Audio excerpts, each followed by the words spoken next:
మెదక్ జిల్లా మనోహరాబాద్ మండలం రంగాయిపల్లి చెట్లగౌరారం గ్రామాల పరిధిలో ఉన్న Agarwal foundries private limited company విస్తరణను వెంటనే నిలిపివేసి కంపెనీని పూర్తిగా ప్రాంతం నుంచి తొలగించాలని గ్రామస్తులు డిమాండ్ చేశారు. మాజీ డిప్యూటీ స్పీకర్ పద్మా దేవేందర్ రెడ్డి, గజ్వేల్ నియోజకవర్గ ఇన్ఛార్జ్ ఒంటేరు ప్రతాప్ రెడ్డి ఆధ్వర్యంలో జిల్లా కలెక్టర్ ప్రతిమా సింగ్ కు వినతి పత్రం అందజేశారు. ఈ సందర్భంగా పద్మా దేవేందర్ రెడ్డి మాట్లాడుతూ కంపెనీ వల్ల గాలి, నీటి కాలుష్యం పెరిగి ప్రజల ఆరోగ్యం దెబ్బతింటుందని, శ్వాసకోశ, చర్మ, గుండె సంబంధిత వ్యాధులు పెరుగుతున్నాయని తెలిపారు. కాలుష్య జలాల వల్ల భూగర్భ జలాలు కలుషితమై తాగునీటి సమస్య ఏర్పడిందని, వ్యవసాయ భూములు దెబ్బతిని రైతులు నష్టపోతున్నారని పేర్కొన్నారు. కంపెనీ విస్తరణకు అనుమతులు ఇస్తే మరిన్ని గ్రామాలు కాలుష్య ప్రభావానికి గురవుతాయని హెచ్చరిస్తూ విస్తరణను తక్షణమే నిలిపివేయాలని, ప్రజాభిప్రాయ సేకరణ కూడా ప్రజాస్వామ్య విరుద్ధంగా జరిగిందని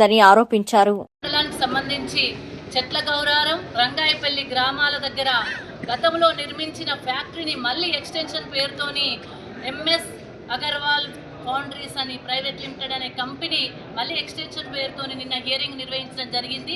ఆ హియరింగ్లో ప్రజల అభిప్రాయం తెలియజేయడానికి వెళ్లిన ప్రతాప్ రెడ్డి గారిని కూడా అరెస్ట్ చేయడం జరిగింది. మరి ఇది చాలా దారుణమైన సంఘటన. ఎందుకంటే ప్రజల సమస్యలను తెలుసుకోకుండా, ప్రజలకు ఇబ్బందికరమైన పరిస్థితులను తెలుసుకోకుండా కేవలం తూతు మంత్రంగా అక్కడ హియరింగ్ జరిపించేసి దాన్ని మమా అనిపించే విధంగా పోలీస్ బందోబస్తు మధ్యలో నిర్బంధంగా అక్కడ కంపెనీని ఎక్స్టెన్షన్ కోసం మరి పర్మిషన్ ఇచ్చే విధంగా ఉంది. కాబట్టి ఈరోజు కలెక్టర్ గారికి ఒక రిప్రజెంటేషన్ ఇచ్చి వెంటనే ఆ హియరింగ్ ఆపేయాలి.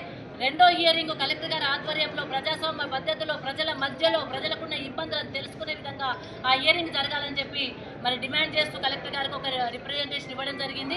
అక్కడ పంట పొలాలు కూడా పండని పరిస్థితి, కూరగాయలు కూడా పండని పరిస్థితి, నీళ్లు కూడా బోర్లు వేస్తే కూడా